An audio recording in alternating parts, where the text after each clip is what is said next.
École. Vientos. Ese es el libro de Jorge Comensal, Las mutaciones. Un libro que se va a estar vendiendo, sí se va a estar vendiendo. Aquí hay una mesita si quieres, ¿eh? A precio muy barato seguramente. Sí, sí, va a estar en descuento. Excelente, eso es lo que nos gusta aquí en la brigada. Bueno, es para mí todo un gusto estar con Jorge Comensal, un joven escritor que cambiando esa mala eh,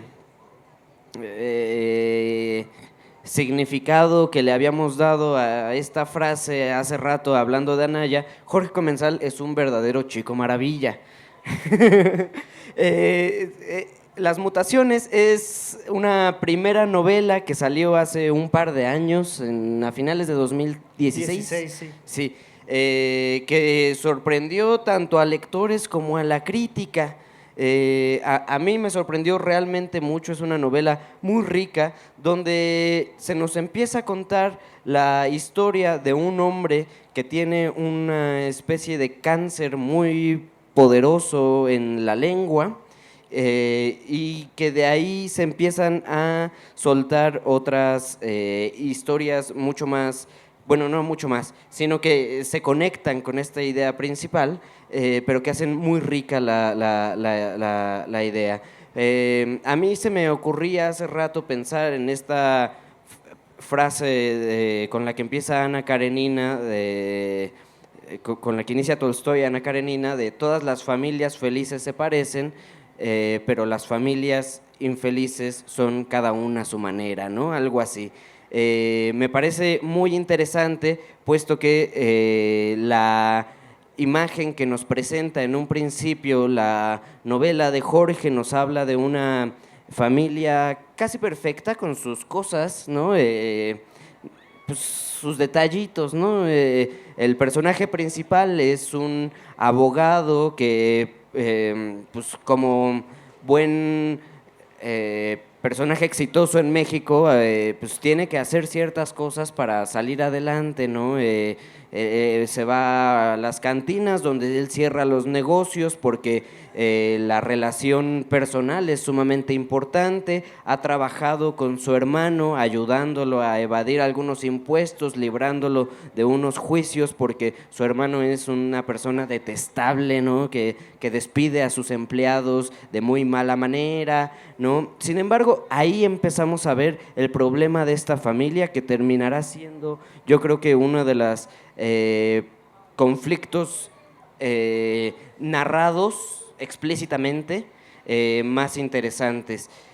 Y no narrados explícitamente, tenemos otras cosas como la narración que hace Jorge de varias cosas sobre la medicina o sobre el tema de la enfermedad que está sufriendo este personaje, que a mí me parece excepcional, ¿no? Yo creo que si quienes estudian medicina estudiaran o leyeran textos así, sería muchísimo más rico y no estarían al borde del suicidio cada que tienen un examen, ¿no? Entonces, con eso quiero darle la bienvenida a Jorge para que nos platique un poco de la novela. Y esto no es solamente hablar de la novela, sino hablar de las mutaciones de Jorge Comensal. No, muchas gracias, Ezra, muchas gracias a la Brigada para Leer en Libertad, un gran proyecto que admiro muchísimo y me emociona mucho estar en este foro abierto donde uno puede llegar y marcharse a la hora que sea y pasar por aquí, que el azar también permita que uno se entere de lo que está sucediendo en el foro. Eh, yo los invito a no dejarse engañar por las apariencias. Yo no soy joven. Este, a pesar de, por un lado me veo más joven de lo que soy y por otro siempre he tenido el alma bastante senil y los temas que me han interesado y me han obsesionado desde chico son la enfermedad, la vejez, la demencia, la muerte. Hay compañeros en el trabajo que dicen que yo voy directo para ser un chavorruco porque más adelante voy a querer vivir todo lo que no viví de joven cuando estaba pensando en estos temas.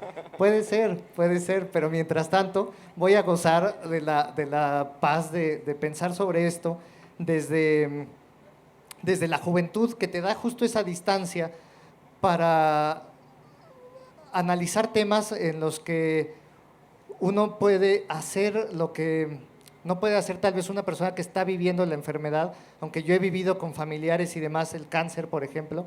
Explorarlo con la distancia te permite al mismo tiempo tomar riesgos literarios sin el temor a estar entrando en territorios que a ti mismo te den miedo, ¿no?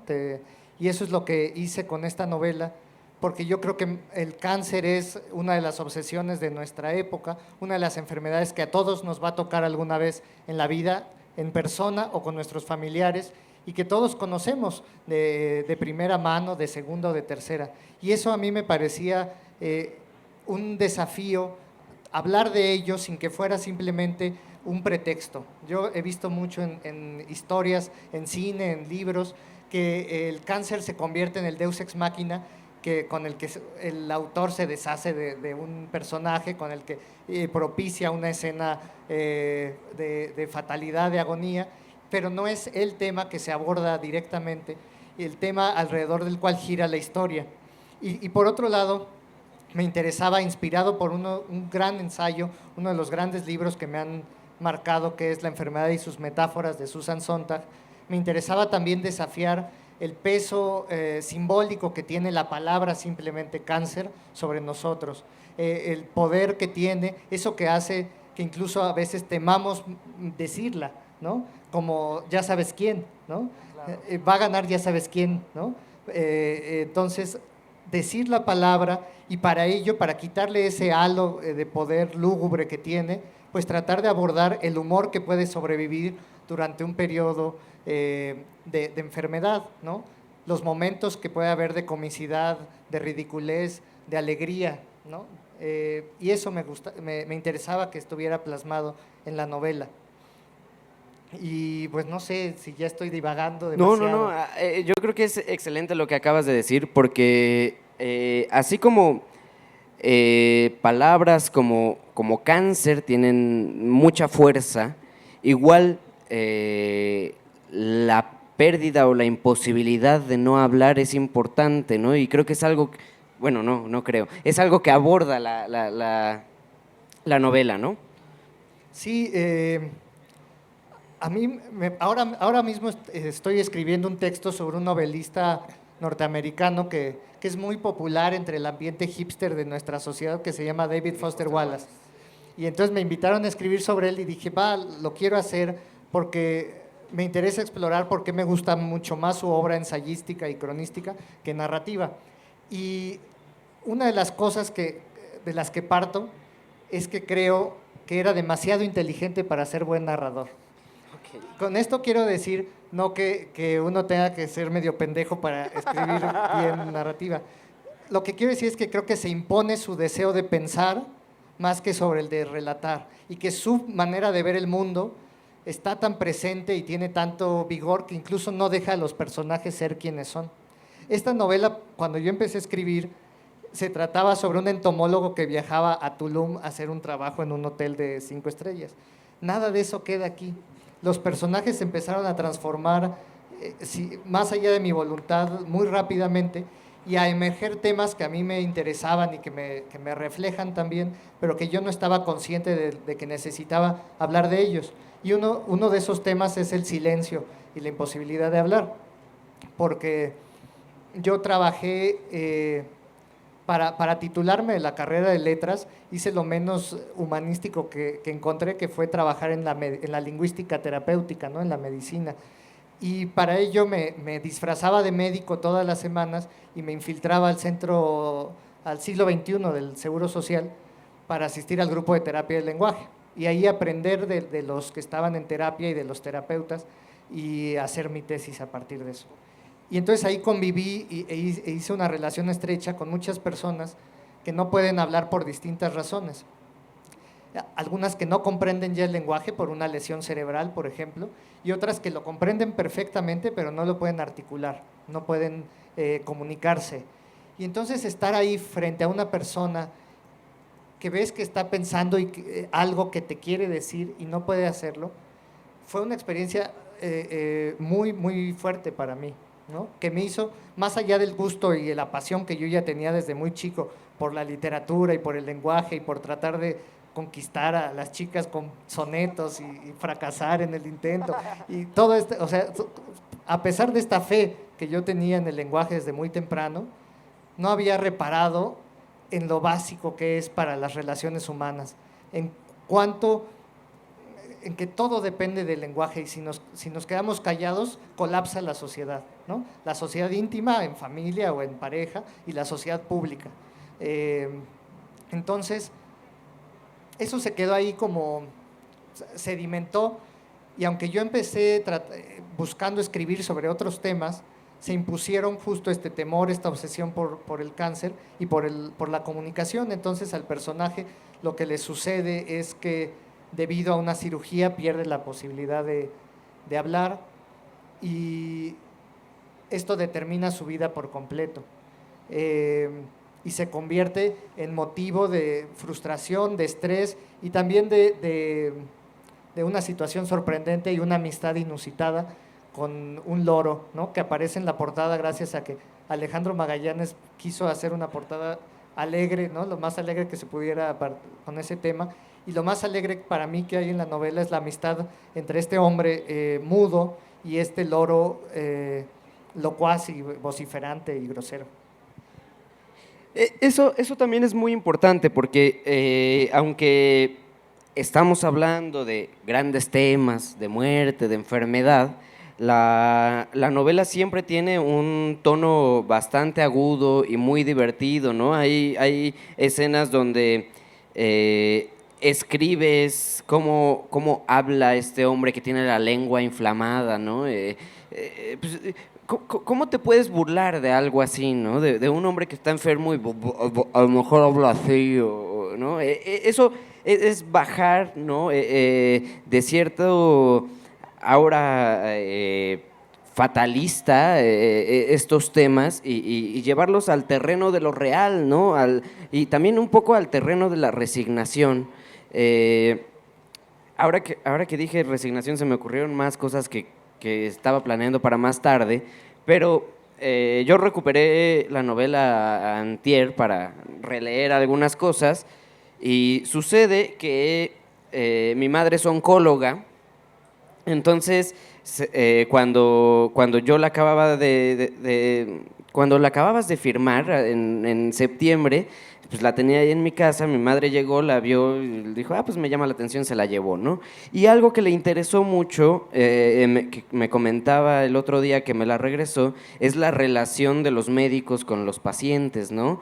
Y ella me platicaba de cómo ella pasó de trabajar en un hospital de oncología donde atiende a hombres y mujeres adultos con cáncer a trabajar en pediatría oncológica, ¿no? Entonces dice que para ella fue un choque porque dentro de los adultos se había hecho una especie de callo y una especie de resignación a que todo lo malo podía pasar, ¿no? Y eso se puede notar en el trato que los médicos y los dedicados a estas cosas tienen con los pacientes, ¿no? Y el reclamo de los pacientes también. Sí, totalmente. Para mí también esta novela fue una forma de desahogar una denuncia personal que todos vivimos, la crisis, el colapso de la relación médico-paciente en México, por motivos distintos. Por un lado, la medicina pública, con todos los desafíos que tiene, sobre todo con gobernantes tan ineptos y tan poco interesados en invertir lo suficiente para que haya servicios de salud de calidad. Y por otro lado, la medicina privada, que justamente demuestra cómo el modelo de lucro privado aplicado a algo que es jugar con la vida y la muerte de las personas, se vuelve algo absolutamente obsceno y perverso. Lo que le pasa a este personaje que pertenece a esa clase de bisagra en la sociedad donde está a medio camino entre querer ser burgués, un pequeño burgués, ¿no? Querer ser burgués y dueño y rico, pero en realidad estar ya en la bancarrota muy rápido debido al precio del tratamiento privado. A lo que nos enfrentamos es que hay una deshumanización absoluta. a la vez motivada, muchas veces en los hospitales públicos, porque los médicos están sobrepasados por la carga de trabajo, por la falta de insumos, de estímulos y demás, y en la medicina de lujo privada, por el deseo de ganar dinero y de hacerse ricos de los médicos, ¿no? Y por la distancia que se ha impuesto como el paradigma de lo que es la relación médico-paciente, en donde no hay un acompañamiento, sino un servicio remunerado. A mí me escandaliza que los médicos, lo que cuesta muchas veces una consulta, ¿no? con un oncólogo, por ejemplo, y la poca calidez humana que hay ahí. Y entonces eso también lo quise desahogar, y si esta novela en realidad se trata de contar una historia humana, pero también hay una pequeña denuncia, y es justo a los servicios médicos, y toda entonces mi coraje se desahoga en el oncólogo Joaquín Aldama, que es uno de los protagonistas de la historia, y que era un personaje que de antemano me estaba resultando muy difícil de escribir porque me caía muy mal, me resultaba repugnante. Y entonces justamente era difícil imaginar su historia, su vida, y de algún modo contarlo. Y dije, ¿cómo le hago con él si me cae tan mal? No puedo escribirlo, entonces le atribuí una de mis pasiones para al menos tener algo de empatía con él. Y entonces es el gusto por la música, ¿no? Y es un melómano, y hay momentos de la novela donde él simplemente se distrae, se distiende, y donde creo que es donde podemos ver que es un ser humano, es donde qué función juega la música en su vida interior. Y eso fue lo que me permitió hablar de él no como un monstruo, no como una especie simplemente de representante de lo peor de una profesión, sino como un ser humano con profundidad, ¿no? Pero me costó trabajo y tuve que hacer ese truco para lograrlo, para acercarme a él.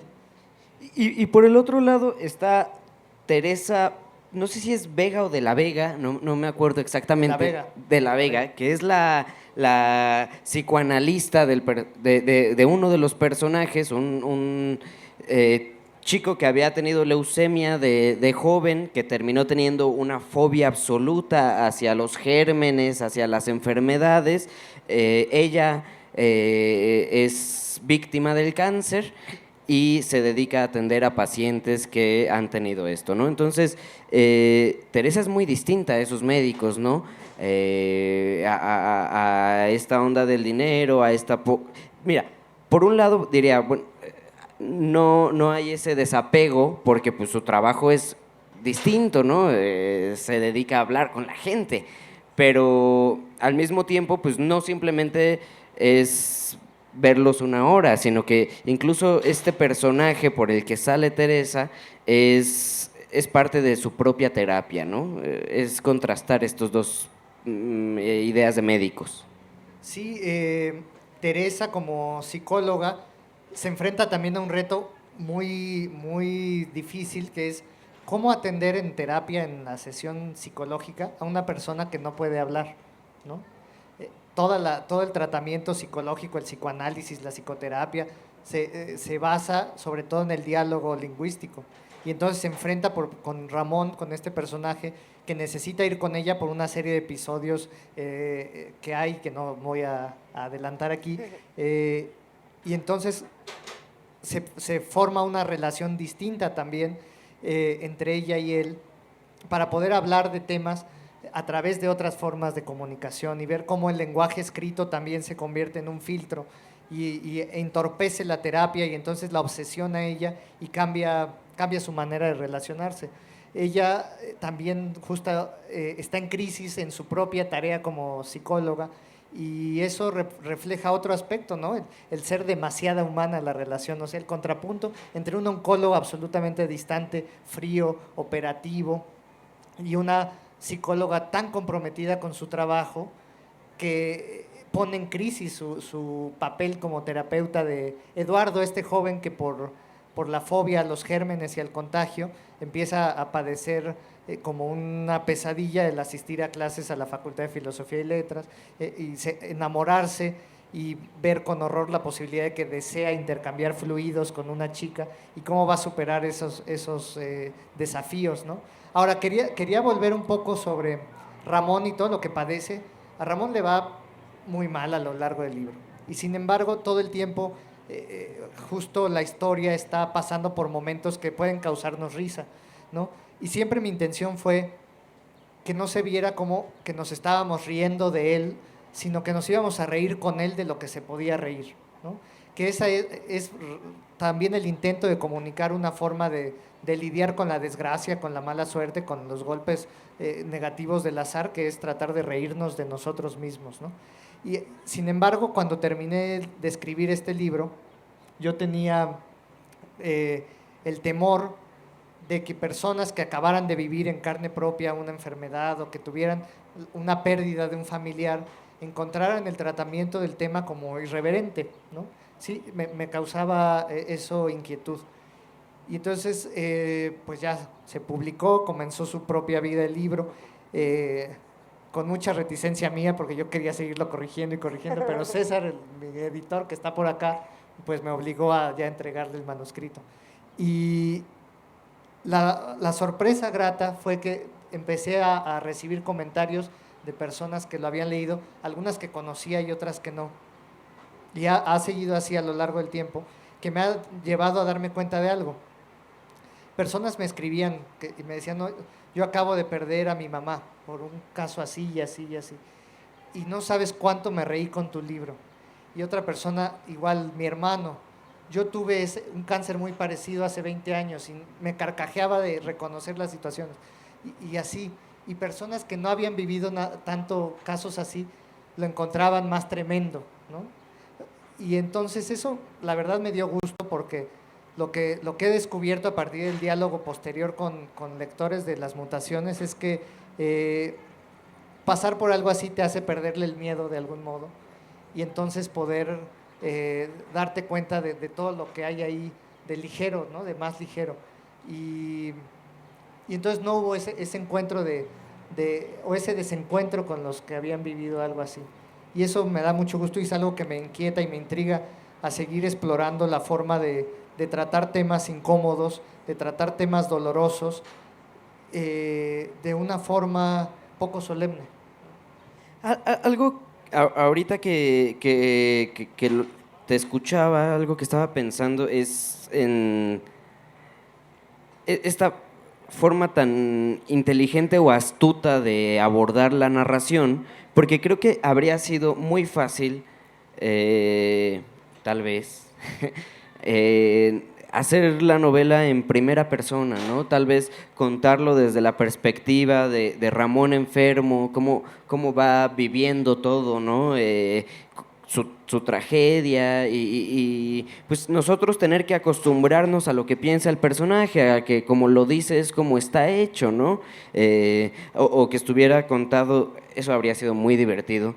Desde la postura de Elodia, ¿no? La muchacha que les ayuda en la casa y que además es completamente religiosa y rocía las sábanas de la casa con agua bendita, ¿no? Porque además tiene cierta idolatría hacia su patrón. Eso habría sido muy divertido, pero también yo creo que habría sido más fácil en comparación de esta... Y a mí me parece muy interesante porque se suele creer que esta tercera persona es más fácil de escribir, ¿no? Sin embargo, hay historias como esta que yo creo que habría sido muy sencilla su escritura desde la perspectiva en primera persona, pero acá creo que le da un vuelco, ¿no? A cómo enfrentarte. Eres uno más de los que están ahí escuchando la historia, de lo que viven o que te está... Es como un espía.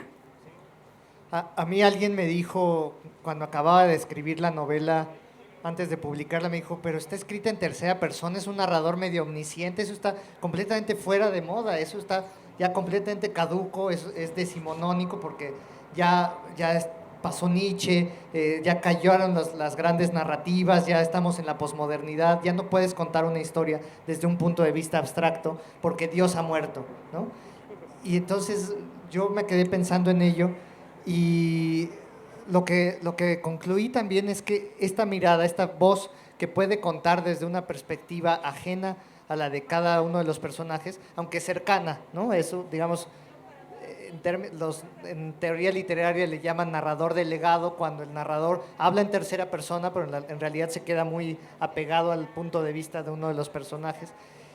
Pero lo que yo también creo que está detrás de esta forma de contar en tercera persona es la idea de que sí hay una narrativa que puede incluirnos a todos, o sea, no sucumbir al individualismo, al solipsismo cultural que nos ha llevado a vivir cada quien con su versión, cada quien con su verdad, cada quien con su mundo y su punto de vista, sino luchar o defender desde la forma de narrar una novela la opción de que exista una visión común, ¿no?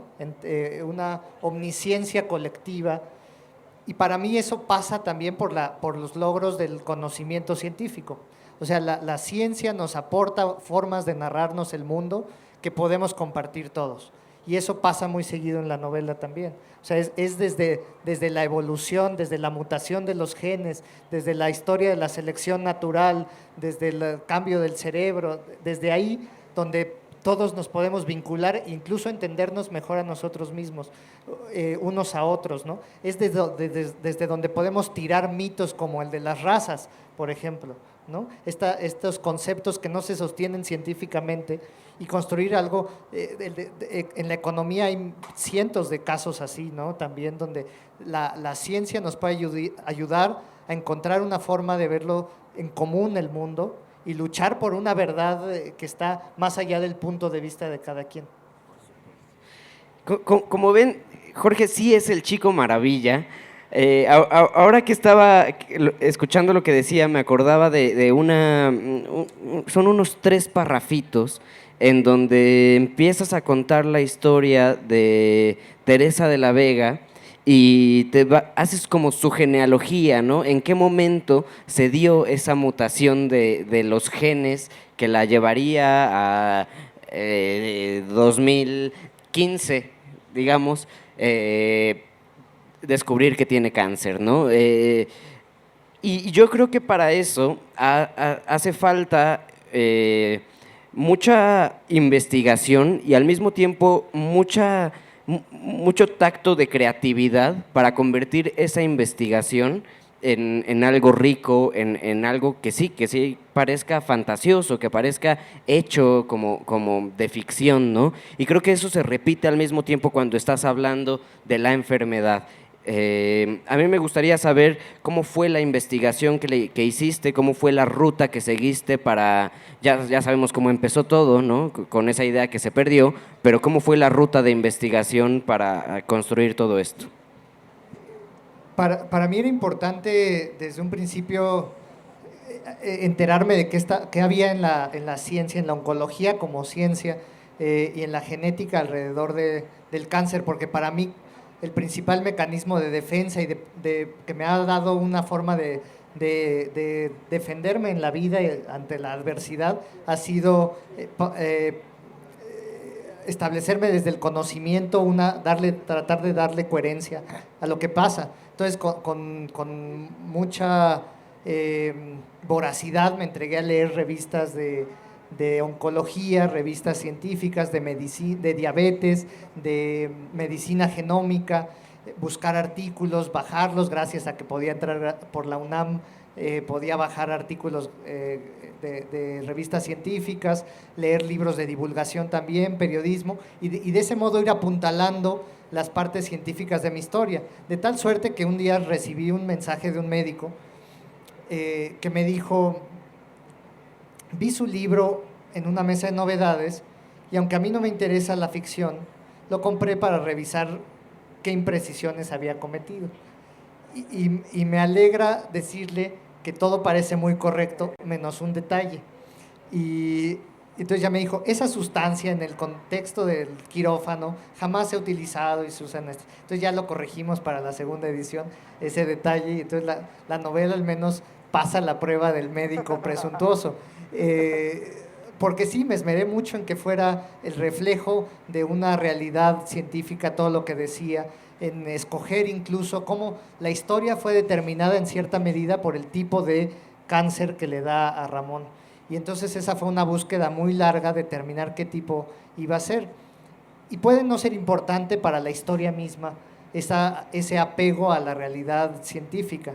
Pero para mí sí era importante por una búsqueda personal.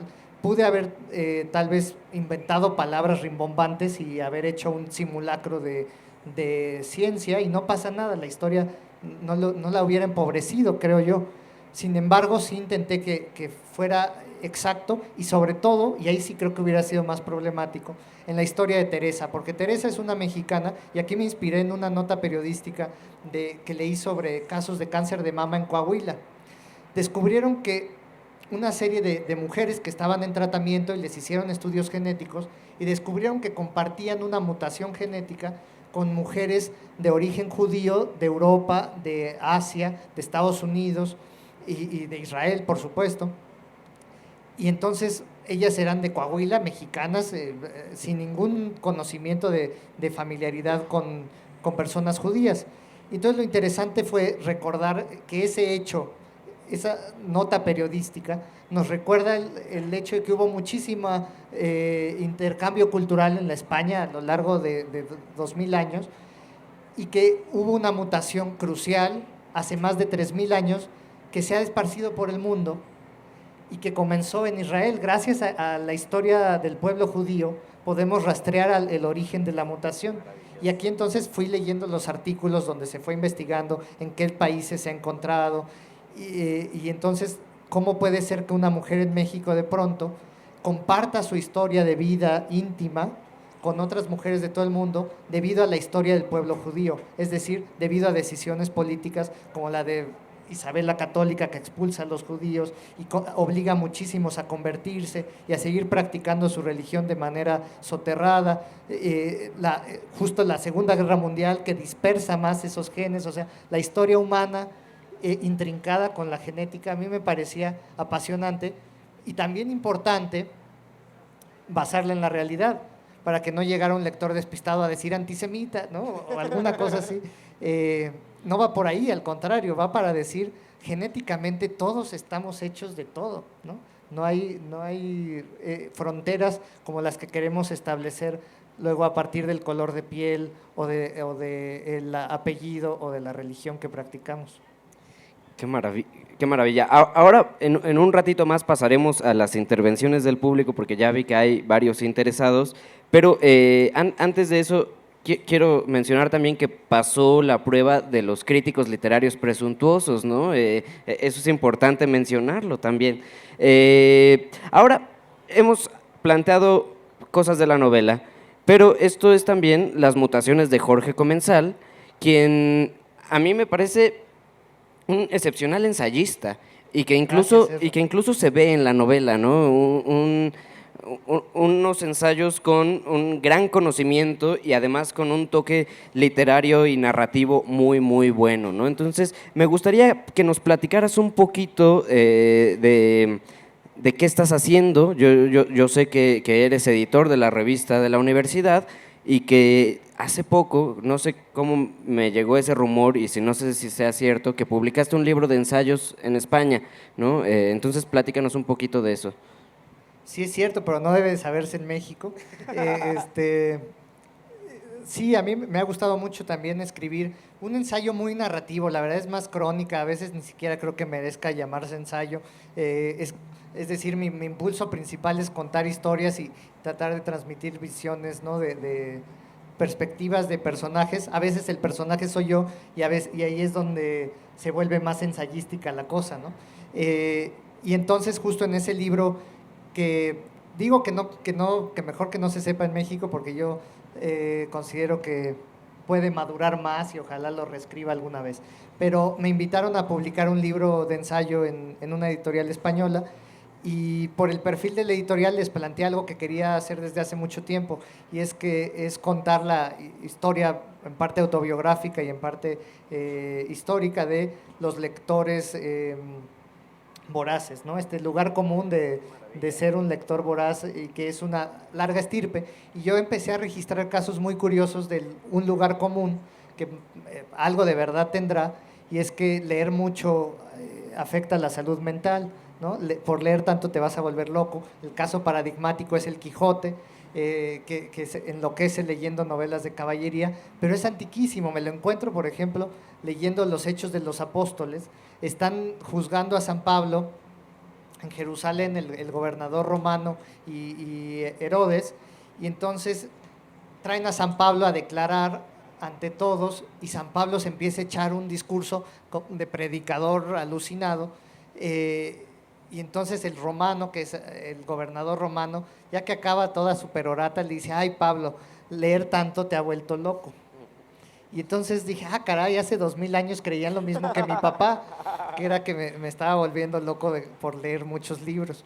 Y a partir de entonces empiezo a registrar casos y a llenar un cuaderno de notas, donde encontraba en cada texto que encontraba referencias a leer mucho te va a volver loco, y lo anotaba, y tenía un cuaderno de notas, y les dije: ¿por qué no armo una historia así?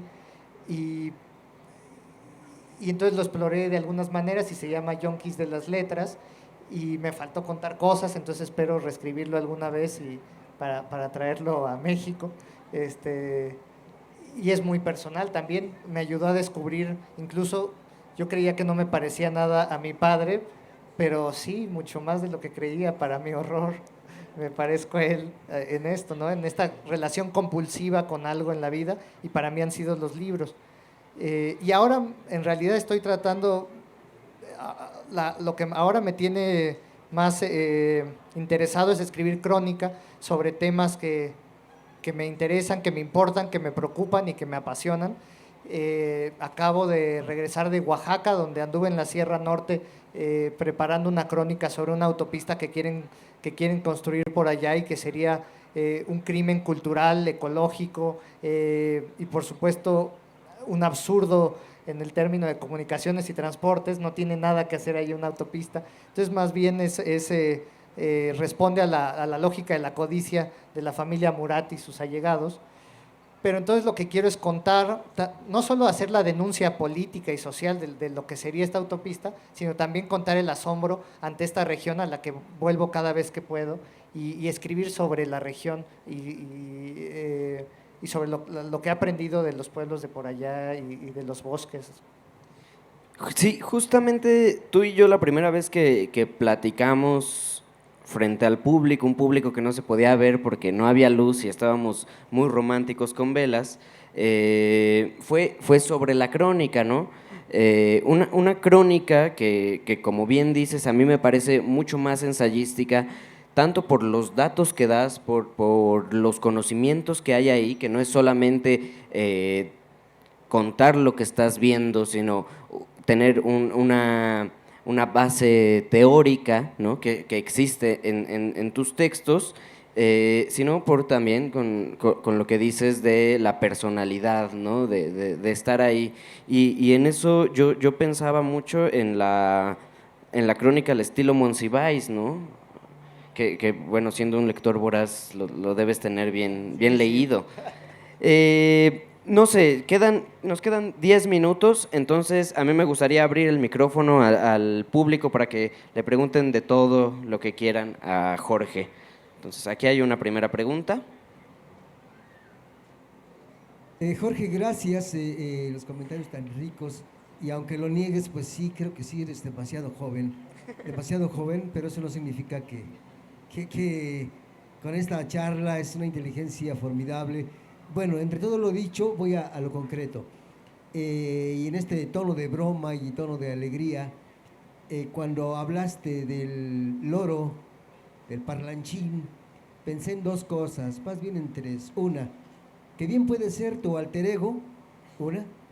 Segunda, que trae los genes de aquel loro García Marquiano de El amor en los tiempos El del amor en los cólera. tiempos del cólera, que hasta hablaba latín y repetía fragmentos de las Sagradas Escrituras, o bien que es un loro heredero o es un mutante del profeta Moisés. Gracias por esos comentarios. Sí, este loro tiene una estirpe muy insigne, ¿no? Pertenece a un linaje de pájaros parlanchines que empieza, en realidad es un homenaje a un relato de Flaubert que se llama Un corazón sencillo, sobre una mujer que se llama Felicité, lo cual es muy simbólico, una mujer de corazón muy sencillo, de una forma de ver el mundo muy, muy pura, muy inocente, y para la que y en una historia donde un loro juega un papel crucial. Ese relato de Flaubert motiva también una novela estupenda de Julian Barnes que se llama El loro de Flaubert, y hay loros estupendos en la literatura. El de García Márquez también es uno de ellos, porque pues justamente es un animal que nos fascina y al que humanizamos con gran facilidad gracias al hecho de que tiene uso de la voz. Benito, este loro se llama Benito Juárez, por razones de admiración del personaje, y es un loro que proviene del mercado de Sonora, lugar donde vivió bastante tiempo porque estaba tan maltrecho que nadie lo quería comprar hasta que Lodia le hizo el favor de sacarlo de ese infierno de los animales. Pero entonces en el mercado de Sonora el lenguaje que aprendió no era nada decente, y entonces aprendió sobre todo piropos ofensivos que no debemos decir en la calle a nadie, y groserías, ¿no? Agresiones. Y lo importante de su relación con Ramón, para mí, lo padre es que él puede decir lo que Ramón quisiera. Lo que más quiere Ramón en la vida en ese momento es maldecir y decir chingada madre y decir me lleva la chingada y demás. Y es lo que no puede vociferar. Y él llega a su casa a hacerlo por él. Y llega a su casa a escandalizar a su familia, y llega a su casa a perturbar a todos. Y entonces ese es el origen de su amistad. Otra pregunta. Mira, buenas tardes. Buenas Yo tardes. te quiero felicitar, más que preguntar, Gracias. es felicitarte, porque hablo yo creo que por toda la gente que hemos padecido esta enfermedad. Es muy cierto lo que dices, qué bueno que lo denuncies, porque sí, el trato a veces es muy triste, y es muy triste como la gente a veces no muere tanto de cáncer, sino de depresión. Exacto. De abandono, y que los que hemos pasado por esto, a veces, yo en mi caso, tuve que levantarme sola, y el estar en un hospital y ver a la gente que se está muriendo y decidir, ¿me quedo con ellas y me hundo en el barco o salgo con todas ellas? Yo creo que sí hace falta esa cultura. Qué bueno, te admiro porque estás muy joven y que tomes un tema así, en el que la gente haga conciencia, de verdad haga conciencia, y nadie esté exento, como tú lo dices, a pesar de que nos ven aparentemente saludables, el que tú lleves una enfermedad y que tengas que reírte de ella y que tengas que bromear con ella y que no permitas que te borren tu sonrisa, creo que eso poca gente lo sabe. Sí. Y poca gente sabe la gran lucha que llevas día a día. Yo te admiro y te respeto por ello, y qué bueno que lo denuncies, de verdad, porque sí hace falta. Hay pocas instituciones, muy pocas, que tienen ese valor todavía humano de verte y darte esa calidad y ese abrazo y no hacerte sentir un enfermo. No, yo te admiro a ti, felicidades y gracias por el comentario. Justo muchas veces no nos ponemos en los zapatos del otro por miedo, y a veces no podemos apoyar a los que están cerca de nosotros porque tenemos miedo de decirles algo que esté mal. O sea, por prudencia a veces caemos en la indiferencia, ¿no? Y eso no hay, tú lo has de haber vivido. No, y otra cosa, también vives la discriminación, porque la enfermedad te conlleva mucho, o sea, el trabajo, te niegan el trabajo. Claro. O sea, es increíble que te crean incapaz de hacer algo por la enfermedad. Es horrible que te etiqueten, ¿eh? Entonces tienes que luchar no nada más con el gobierno, no nada más con las instituciones, sino con toda la sociedad en general, ¿no? Y dices, o me tiro o me levanto, ¿no? Y yo creo que es muy importante que eso la gente lo aprecie y lo vea. Somos seres humanos que queremos vivir y que queremos ser respetados y apreciados por quienes somos. Y desde ahí, qué bueno, de verdad, que apliques este libro, y que qué bueno que estudiaste todas las enfermedades, porque hay cientos de tipos de cáncer que gente no sabe, que lo ignora. Entonces, el hecho de que tú lo plasmes y la gente se atreva a leerlo y ya no te vean como de me vas a contagiar, porque nos ven hasta como seres contagiosos. Sí. Es horrible, no se contagia, esto no se contagia. Entonces, que tengan esa cultura, claro. Y qué bueno que lo lean, y qué bueno que lo hagas divertido. Muchas gracias. Sí, que no lleguen a decirnos nada más, échale ganas, ¿no? entender que no se sale de una cosa así solo echándole ganas, sino teniendo medicina de calidad La y bueno, sigamos ya. Última pregunta. Sí, buenas tardes. Mira, realmente yo nomás iba pasando por aquí, me interesó tu plática y me hizo ver lo que estoy pasando ahorita. Hace medio año murió mi suegra que vivió 30 años con nosotros, nos ayudó bastante en la formación de mis hijos y todo. Se siente feo. Hace un mes se murió mi mamá, un pilar que nos dio valores y todo. Pero es desgastante estar en los hospitales. Realmente la persona que ha estado ahí lo ve, ¿no? No, dice que hasta el enfermo se lleva primero a que lo cuida, ¿no? Exacto. Entonces, la lección que me dio mi madre es que ella luchó mucho por sus bisnietos, les decía hijos, y entraba al hospital y salía porque quiero estar con ellos, ¿no? Esa es una lección, y aparte,